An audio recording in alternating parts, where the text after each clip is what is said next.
Hello student, welcome to the Focus Education point.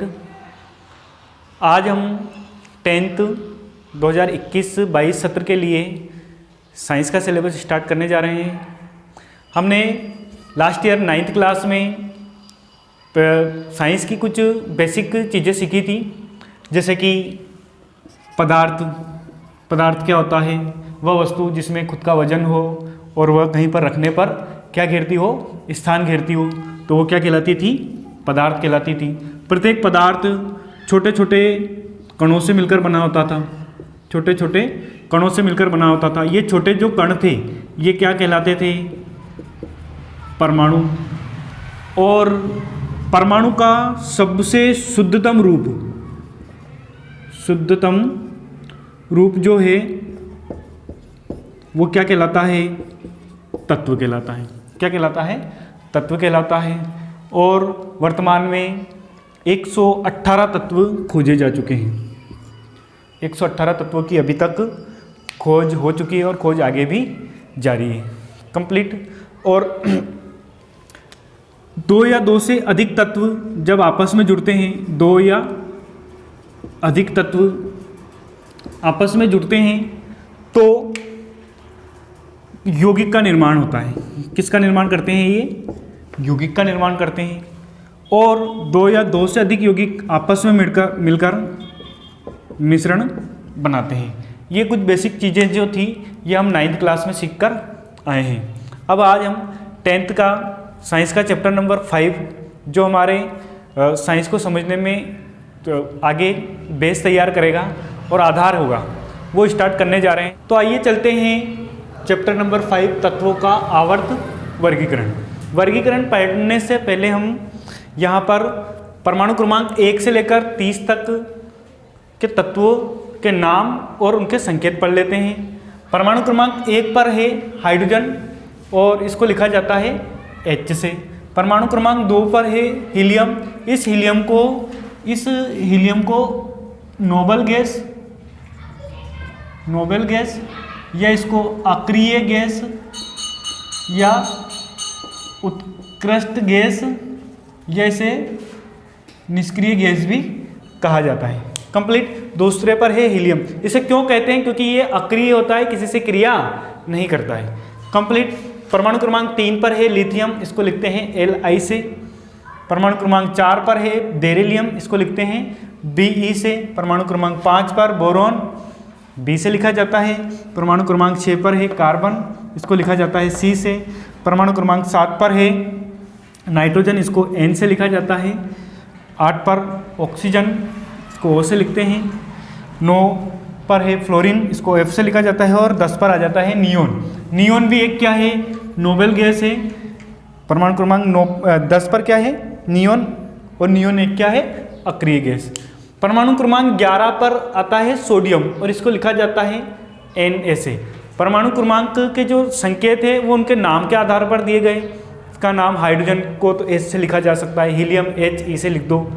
तो पहला अक्षर उसका कैपिटल होता है और दूसरा अक्षर उसका स्मॉल होता है। लेकिन सोडियम को Na से क्यों लिखा गया, इसको सल्फर से S से लिखा जा सकता था, लेकिन सोडियम का जो लैटिन भाषा में नाम है वो नाम है नेट्रियम। लैटिन भाषा में क्या कहा जाता है, इसको नेट्रियम कहा जाता है। इसलिए इसको किस संकेत से लिखा जाता है, Na से लिखा जाता है। मैग्नीशियम परमाणु क्रमांक 12 पर होता है मैग्नीशियम, इसको लिखा जाता है Mg से। इसी प्रकार aluminium, silicon, phosphorus, sulphur, chlorine. और परमाणु क्रमांक 18 पर आ जाता है आर्गन। आर्गन भी एक क्या है, नोबल गैस या अक्रिय गैस है। परमाणु क्रमांक 19 पर आता है पोटेशियम। पोटेशियम को लिखा जाता है K से। K से क्यों लिखा जाता है, क्योंकि इसको लैटिन भाषा में बोला जाता है केलियम। क्या बोला जाता है, केलियम कहा जाता है, इसलिए इसको किस संकेत से लिखा गया, K से। परमाणु क्रमांक 20 पर है कैल्शियम और इसको लिखा जाता है Ca से। यहाँ तक तो हमने 9th क्लास में पढ़ लिया है। परमाणु क्रमांक 1 से लेकर 20 तक तत्वों के नाम और उनके संकेत हमने 9th क्लास में पढ़े थे। अब परमाणु क्रमांक 21 से लेकर 30 तक हम और पढ़ लेते हैं आगे। तो परमाणु क्रमांक 21 पर है स्कैंडियम और इसको लिखा जाता है Sc से। किससे लिखा जाता है, Sc से। परमाणु क्रमांक 22 पर है टाइटेनियम और इसको लिखा जाता है Ti से। परमाणु क्रमांक 23 पर वेनेडियम V से लिखा जाता है। परमाणु क्रमांक 24 पर क्रोमियम है, इसको लिखा जाता है Cr से। परमाणु क्रमांक 25 पर मैंगनीज और इसको लिखा जाता है Mn से। 26 पर है आयरन और इसको लिखा जाता है Fe से। 27 पर है कोबाल्ट, इसको लिखा जाता है Co से। 28 पर है निकल और इसको लिखा जाता है Ni से। 29 पर है कॉपर, इसको लिखा जाता है Cu से। और 30 पर आ जाता है जिंक, जिसको लिखा जाता है Zn से, इसे जस्ता भी कहते हैं। कंप्लीट। तो ये हो गया हमारे परमाणु क्रमांक 21 से लेकर 30 तक। ये 21 से लेकर 30 तक आपने 9th क्लास में नहीं पढ़े, ये आपके लिए न्यू है, लेकिन ये भी आपको जब 2 बार 3 बार इसका रिवीजन करोगे आप तो अच्छे से याद हो जाएंगे। तो परमाणु क्रमांक 1 से लेकर 30 तक तत्वों के नाम और उनके संकेत हमें पता होना चाहिए। कंप्लीट है। अब हम पाठ के अंदर आते हैं, तत्वों का आवर्ती वर्गीकरण। तो तत्वों का वर्गीकरण करने की क्यों आवश्यकता पड़ी? ऐसा क्या कारण रहा कि तत्वों का वर्गीकरण करना पड़े? तो तत्वों का वर्गीकरण, क्योंकि हमने 1 से लेकर 30 तक के परमाणु क्रमांक के तत्वों के नाम और संकेत पढ़े। ऐसे ही कुल कितने 118 तत्वों की खोज हो चुकी है। 118 तत्वों के जो सभी रासायनिक या और भौतिक गुणधर्म है, उन गुणों का अध्ययन कर पाना एक साथ संभव नहीं था। तो एक साथ सरलता से अध्ययन कर सकें, इसके लिए तत्वों का क्या करना पड़ा? वर्गीकरण की आवश्यकता हुई। तो वर्गीकरण की आवश्यकता क्यों हुई? क्योंकि एक साथ जब तत्वों की खोज जारी थी तो एक साथ उन तत्वों का अध्ययन कर पाना कठिन कार्य था, और इस अध्ययन को सरलतापूर्वक किया जा सके, इसीलिए वर्गीकरण की आवश्यकता पड़ी। तो वर्गीकरण के तत्वों का वर्गीकरण करने के लिए पहला प्रयास डोबे-राइनर नामक वैज्ञानिक ने किया। पहला प्रयास था डोबे-राइनर, और इसे लिखा जाता है डोबे-राइनर के त्रिक से। डोबे-राइनर के त्रिक। डोबे-राइनर नामक वैज्ञानिक ने क्या किया कि 3 तत्वों के 3 समूह दे दिए, 3 त्रिक दिए। कौन कौन से दिए? ये फर्स्ट है, यहाँ पर लिथियम, सोडियम और पोटेशियम। सेकंड त्रिक था इनका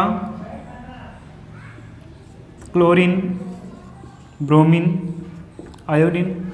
और थर्ड था कैल्शियम, स्ट्रोंशियम, बेरियम। कंप्लीट। इन्होंने तत्वों के 3 समूह, 3 तत्वों के 3 त्रिक दिए और एक नियम दे दिया जिसे बोला जाता है त्रिक नियम। त्रिक नियम। इस नियम के अकॉर्डिंग इन्होंने क्या कहा कि जो बीच वाला जो तत्व है, उस बीच वाले तत्व का द्रव्यमान जो है, परमाणु द्रव्यमान जो है, वो इन दोनों तत्वों के क्या होगा? औसत होता है। इन दोनों तत्वों का क्या होगा? पहले और तीसरे तत्व का क्या होता है? औसत होता है। इस लिथियम का परमाणु द्रव्यमान होता है 7, इस पोटेशियम का होता है 39। तो इस डोबे-राइनर के त्रिक नियम के अनुसार इन्होंने क्या कहा कि जो बीच वाला जो तत्व है उसका द्रव्यमान इन दोनों तत्वों के लगभग क्या होगा? औसत होगा। तो औसत निकालते हैं हम। इन दोनों तत्वों का जब औसत निकालेंगे तो इन दोनों के परमाणु द्रव्यमान को क्या करेंगे? ऐड करके 2 का भाग दे देंगे। तो 7 + 39/2 जब किया इन जोड़ा तो 46/2। यहाँ पर आंसर क्या आया? 23। तो सोडियम का परमाणु द्रव्यमान कितना होता है? 23 होता है। कंप्लीट। तो ये था इनका त्रिक नियम। तो इन्होंने परमाणुओं को बढ़ते द्रव्यमान के क्रम में जमाया और 3 तरह के दिए, और क्या कहा कि बीच वाले तत्व का परमाणु द्रव्यमान पहले और तीसरे तत्व के द्रव्यमान का लगभग क्या होता है? औसत होता है। क्या होता है? औसत होता है। यही क्या है? डोबे-राइनर का त्रिक नियम।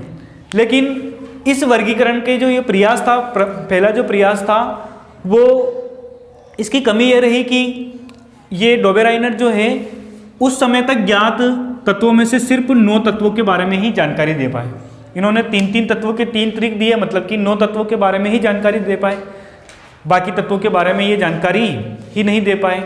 इसलिए इनका ये वर्गीकरण का जो प्रयास था ये असफल रहा। तो ये रही इनकी कमियां।